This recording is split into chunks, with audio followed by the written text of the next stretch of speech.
Violência contra pessoas com transtornos psicológicos. Às vezes violência com as pessoas também que passam por algum tratamento, alguma doença também. Dá uma olhada nesse vídeo, nesse VT, vamos ver.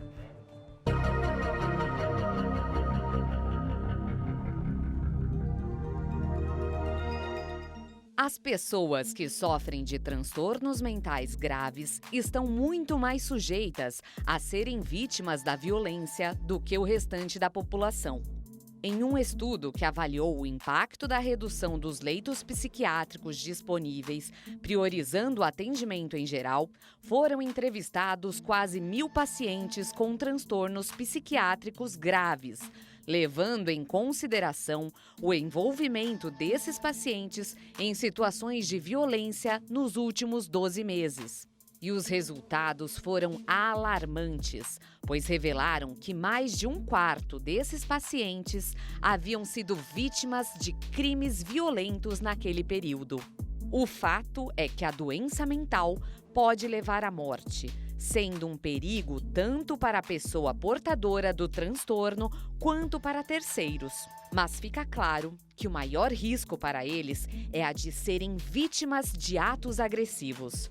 Eles não precisam de força bruta, mas de paciência, cuidados e o verdadeiro sentido do que é amar o próximo.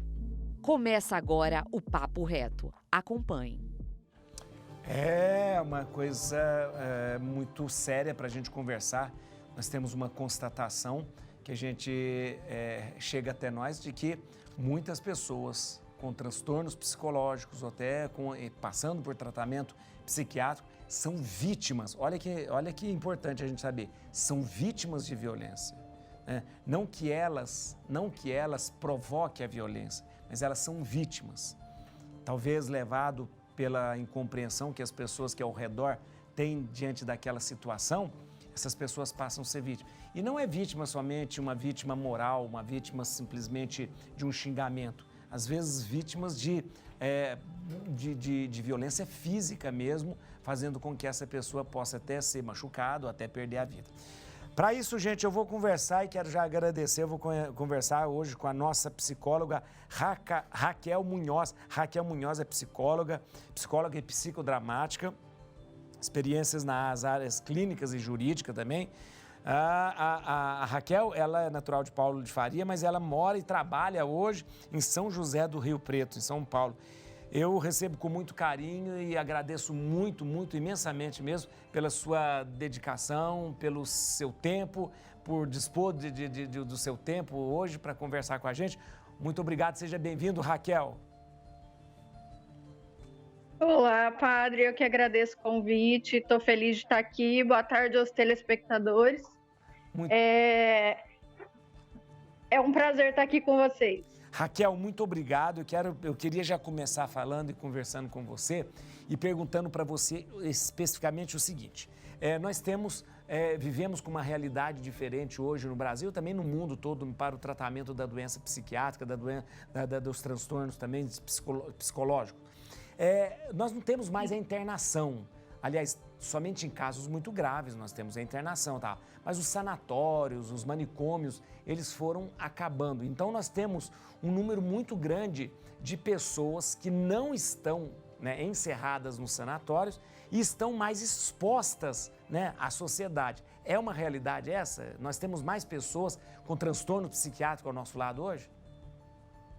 Sim, se a gente for observar pelos dados da Organização Mundial de Saúde, nós vemos que 1 a cada 4 pessoas são passíveis de desenvolver transtornos psiquiátricos ou já tem, né? Então, uma das pessoas que a gente convive certamente tem, se não for nós mesmos, né? Então, 25% da nossa população hoje já desenvolveu ou irá desenvolver um problema psicológico ou psiquiátrico.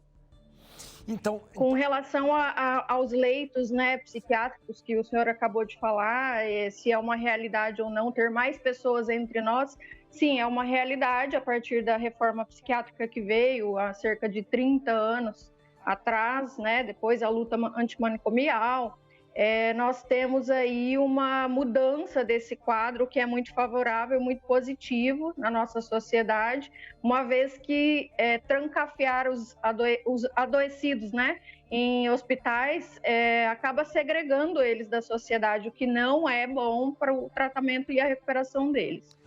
Raquel, e aí no caso, essas pessoas, como eu disse, vão ficar mais expostas, né? Expostas às outras pessoas, à sociedade e principalmente aos familiares, né? Porque acaba que o tratamento é feito dentro de casa, né? E dentro de casa ou no ambiente que elas vivem, não é isso mesmo? Sim, isso mesmo. E agora Isso mesmo. nós temos essa realidade, então, de você expor essas pessoas à violência, a violência que a gente estava conversando com você. Como lidar, então, com pessoas que passam por algum transtorno psiquiátrico e que são agressivas, né? Eu já vou fazer essa pergunta, porque se eles não têm mais esse tratamento, que, como você disse, bem lembrou, que foi benéfico para a saúde mental e saúde do país também, se eles não têm mais esse apoio de um hospital, de uma internação, como nós vamos lidar? Como é que a família pode lidar com um paciente no estágio de agressividade muito alto? Certo. Bom, veja bem, muitas vezes temos a ideia errônea de que o paciente, quando ele está num hospital psiquiátrico ou ele está sendo atendido, né, de maneira ali a ser separado da sociedade, a gente tende a achar que estamos protegendo ele ou protegendo a família ou até mesmo a sociedade, mas ao contrário disso, isso também gera uma agressão maior a partir do doente psiquiátrico, porque estando segregado, ali ele não tem a socialização, né? Então, nós somos seres sociais. Se nós somos seres sociais, essa socialização, ela é benéfica porque ela modela o nosso comportamento. E uma vez que eles ficam trancafiados em hospitais psiquiátricos, a agressividade deles aumenta muito, né? Ali naqueles momentos onde eles não conseguem, por espelhamento também na sociedade, saber como que se comporta, de que maneira eles ficam convivendo entre si, às vezes em situações precárias. Então, isso já aumenta o grau deles de agressividade. Quando eles vêm para a sociedade, que essa é a nossa realidade atual, essa tendência à agressividade diminui bastante, né? Uma vez que aqui do lado de cá, ele vai estar recebendo o apoio, né? A acolhida da família. Muitas vezes ele tem o atendimento adequado, que é o atendimento psicossocial, através dos CAPs, né? Porque depois da reforma psiquiátrica, nós temos os CAPs, que estão preparados para receber esses adoecidos. Então, o que ocorre? As famílias ali são orientadas, elas também são recebidas para fazer o tratamento junto ao paciente. Existe uma equipe multidisciplinar que cuida desses pacientes e que vão acolher desde a família as pessoas que convivem com esses pacientes. Isso reduz drasticamente o nível de agressividade deles, né? E se, por acaso, algum desses pacientes ainda apresentar algum índice de agressividade, o que é bem reduzido, aí é preciso rever o protocolo de tratamento, ter uma escuta bem atenta, saber o que está acontecendo com ele. Muitas vezes também se pensa que o doente psiquiátrico ele não tem o dado de realidade, e não é verdade, ele tem, né? Exceto os psicóticos, que eles perdem o contato com a realidade. Na maioria das vezes, as pessoas com transtornos mentais, eles têm o dado de realidade. Isso possibilita que a gente faça uma escuta atenta com eles, escute a família, oriente a família, para que essa agressividade só diminua. Muito bom, nossa, ótimo, ótimo. Raquel, é muito interessante. Olha, eu tenho que fazer mais algumas perguntas para você. Eu quero entender mais, quero compreender mais. Está sendo muito bom. Aliás, a gente está tendo uma resposta muito grande, muito boa aqui. Eu só vou dar um recado e volto aqui que eu quero fazer uma pergunta para você. Com a psicóloga doutora Raquel Munhoz, que está falando com a gente, conversando, às vezes com uma clareza muito grande, nos elucidando várias dúvidas. E eu quero perguntar para ela, Raquel, eu quero saber o seguinte: como que a gente pode perceber, e você já tocou nesse assunto, como que a gente pode perceber que realmente a pessoa está sendo vítima de uma violência? Porque você falou agora mesmo, você falou assim, de repente a gente pensa que a pessoa com problema psiquiátrico, ela cria, ela inventa, e aí é um fio de navalha. Como a gente vai perceber realmente se ela está falando verdade ou não? Se ela está sofrendo algum abuso, se ela está sofrendo alguma violência?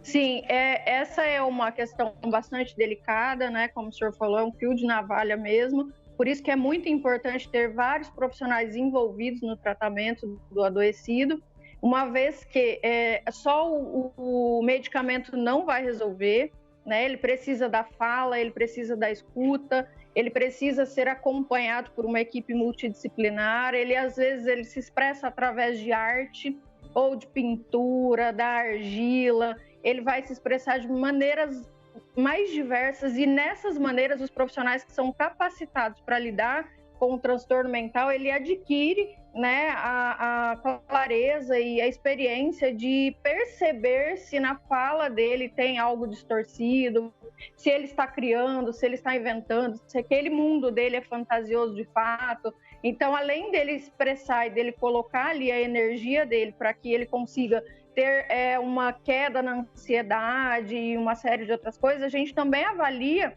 a capacidade temporal do paciente, espacial, como é que ele se encontra, se ele tem um dado de realidade bacana, se não tem, através de desenhos a gente pode detectar tudo isso. Então é por isso que é muito importante que essa pessoa que tem o transtorno psiquiátrico, que são os considerados mais graves e mais sérios, mais importantes, elas estejam inseridas em trabalhos como o CAPS mesmo, que é onde tem todo o arsenal necessário para que esse acolhimento seja multidisciplinar.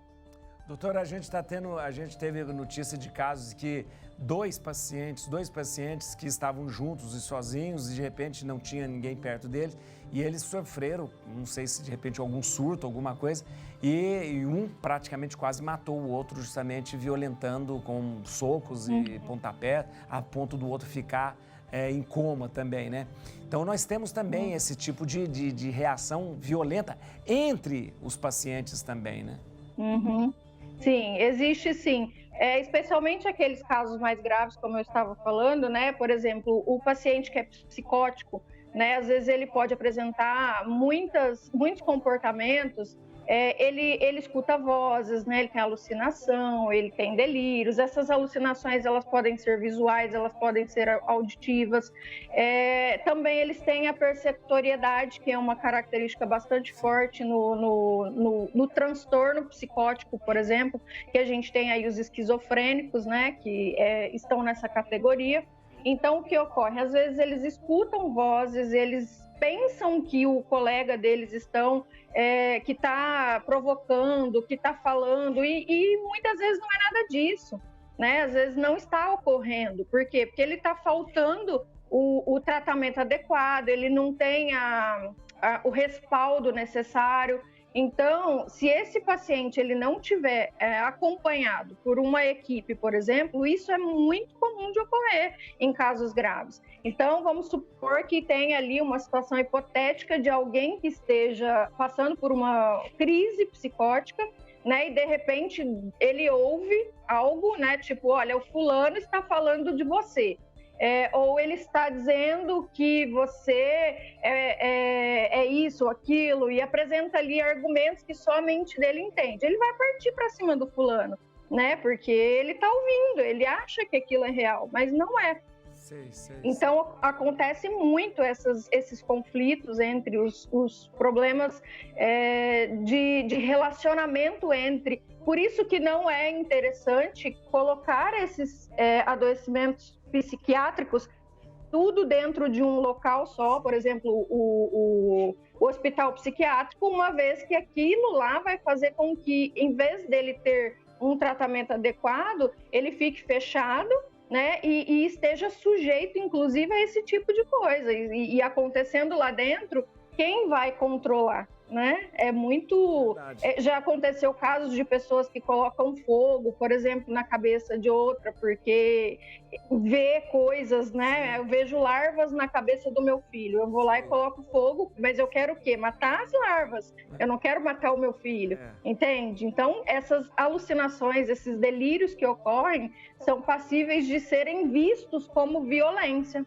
E o fato da família também lidar com o doente psiquiátrico, às vezes às vezes há um esgotamento também da família em relação ao doente e pode fazer com que a pessoa, de repente, ela possa exagerar, né? Exagerar e acabar sendo violento com um familiar ou com alguém que está ali do lado também, né?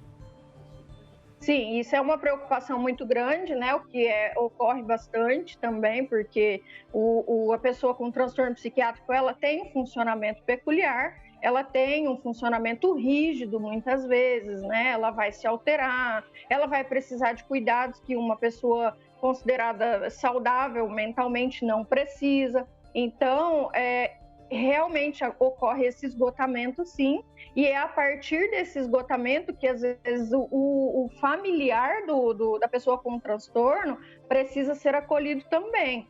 Mais uma vez, eu ressalto a importância de que esse sujeito seja acolhido pelo centro, né, de atendimento psicossocial. Por quê? Porque ali a família também terá esse respaldo. A família vai ser orientada de como lidar com isso, a família vai ser acolhida, a família vai ter também uma maneira de extravasar essa energia toda que fica ali, aquela coisa pesada, do cansaço, da exaustão, de ter que cuidar do seu ente querido, e muitas vezes a família não tem um suporte adequado, né? Às vezes é uma mãe ou é um irmão mais velho que cuida, e falta bastante atenção, falta carinho com esses familiares também. Né? Então, aí eles perdem a paciência, às vezes partem para cima do doente, e depois isso só piora o quadro, porque são gatilhos, né, que vão fazer com que o quadro intensifique e a família também adoece. A senhora falou uma coisa fundamental, né? Fundamental, acho muito importante as pessoas que estão assistindo a gente. Quem cuida de um doente com um distúrbio psiquiátrico, ou não só distúrbio psiquiátrico, qualquer doente precisa de um acompanhamento psicológico. Gente, isso é muito importante. Essencial. Quem cuida de doente pode ficar doente. Então precisa de um acompanhamento. Queria agradecer muito, muito, Raquel. Raquel Munhoz é psicóloga psicodramática, com experiência nas áreas clínicas e jurídicas. Olha aqui, gente, você entra em contato com a Raquel, que ela tem um trabalho maravilhoso de atendimento. O telefone da Raquel é 0 operadora 17 981 36 4001, 0 operadora 17 981 36 4001. No Instagram, siga ela no Instagram, @psico.raquelmunhoz. Siga lá, olha, marque uma consulta com a Raquel. Eu acho muito importante porque ela vai nos ajudar, nos orientar. Raquel, muito obrigado pelo seu tempo, pela sua dedicação, que agradeço, pela sua padre. clareza na exposição. Obrigado, viu, Raquel? Muito obrigada, eu que agradeço. Que bom, que bom. Olha, gente, é isso mesmo.